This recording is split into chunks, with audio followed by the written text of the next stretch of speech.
All right, 49ers update. Talanoa Hufanga will return tomorrow. The 49ers have officially activated him. He had his practice window open earlier this week after the torn wrist ligament that has sidelined him since week 3. So it's been a lot of tough luck for the 49ers safety, a former All-Pro over the course of the last year. Tore his ACL in November of 2023, and he returned for the 49ers in week 2, but in week 3, he tore the ligament in his wrist. But Hufanga has a club on that wrist now, and he will play tomorrow. 49ers have not gotten good safety play, especially as of late, from Jair Brown, the second-year player out of Penn State. He's really struggled against the run, so I do wonder if there is a potential opportunity for Talanoa Hufanga to squeeze right into that lineup, maybe even as a third safety, piecemeal, incremental addition of some snaps for Talanoa Hufanga. But the 49ers do need better safety play. That's been a big part of their run defense struggles.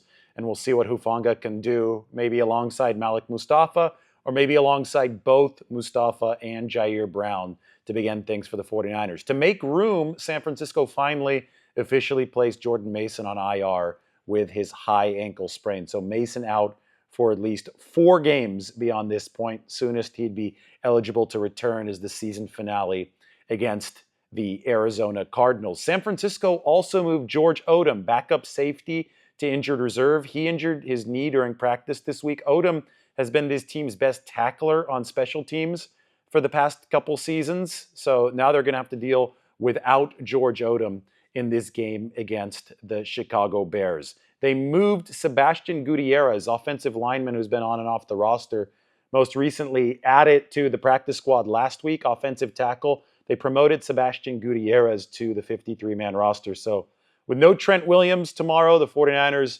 have needed some extra tackle depth. Last week, Sebastian Gutierrez gave it to them as a practice squad call-up. This week, he's got the pay bump. He is now officially on the 53-man roster. So congratulations to him. The 49ers 2 practice squad call-ups. These are temporary call-ups for the game tomorrow. Are Jalen Graham, linebackers, already been called up multiple times in the past. I think this is his last call-up out of 3 that you can use on the season. And Keyshawn Vaughn, the running back. Keyshawn Vaughn, we expect had expected to be called up because no McCaffrey, no Mason has meant that the 49ers are going to start Isaac Guerendo, and we're going to see the debut of their waiver claim from the New York Jets, Israel Abanikanda. Abanikanda is a 5th-round pick who the 49ers now have on his rookie contract. Still has 2 more years under contract after this one. Explosive running back, got buried on the depth chart for the Jets. He might have a chance with the 49ers.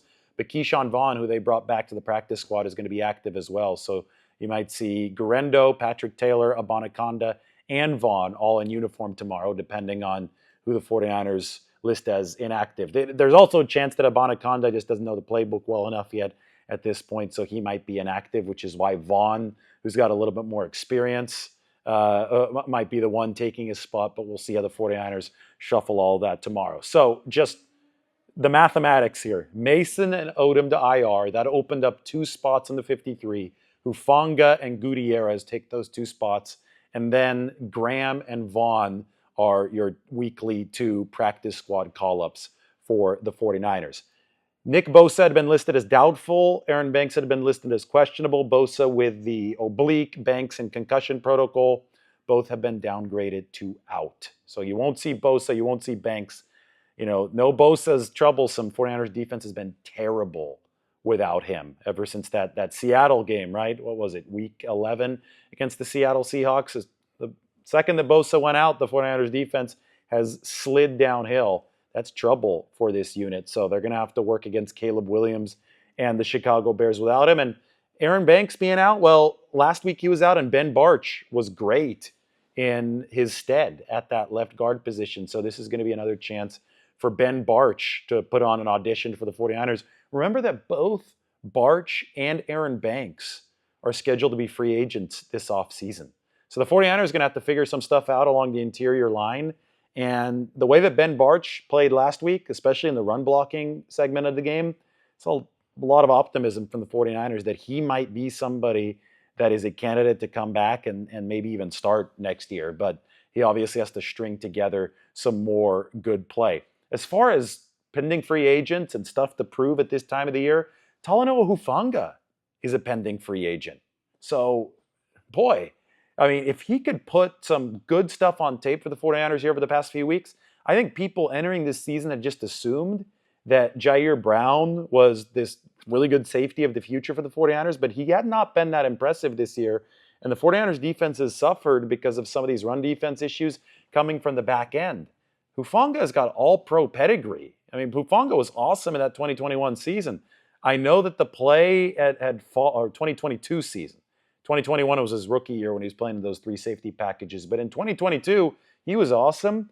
2023 obviously ended by the ACL tear. But if Hufanga can give the 49ers some good football here, at least give him indication he's on the right track, I think that's a guy that they probably try to bring back. You've seen the importance of the safety position through means that you wouldn't like to see this year for the 49ers. You've seen it through struggles at the safety position.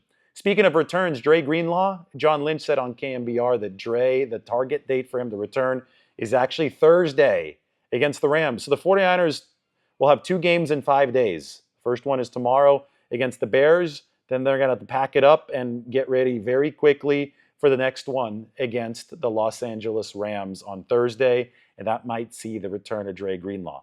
There is a chance, and I think it's a fairly high chance because the 49ers are favored in each of their next 2 games, that this team is back at 500 by Thursday. So this is why you continue playing. The chances of the playoffs are currently not high for the 49ers, but a week from now or 8 days from now, after we see everybody play next Sunday, they could be a whole lot higher. So you never know. This is the NFL. It's unpredictable territory. And I think that it's important to just keep pushing forward. As you can see, even if the 49ers don't make the playoffs this year, there are so many names that need to be evaluated over the course of the rest of this 2024 season so the 49ers can make the best possible decisions heading into 2025. Greenlaw coming back probably on Thursday. Talanoa Hufanga tomorrow. Somebody like Sebastian Gutierrez, maybe he is thrust into action. You don't want that to happen tomorrow. It would mean another injury. But Jalen Moore ahead of Gutierrez, that's somebody to look at. He's a pending free agent at left tackle. Obviously, Ben Barch. We talk so much about Brock Purdy. I think everybody already knows who Brock Purdy is. That's a good quarterback. But he's the guy that has to helm the ship with this rotating cast of names as the 49ers face the Bears. It's Purdy against Caleb Williams. 49ers definitely have the better quarterback in this game, but do they have the better team? That's the big question. We'll talk more about 49ers Bears a little bit later tonight.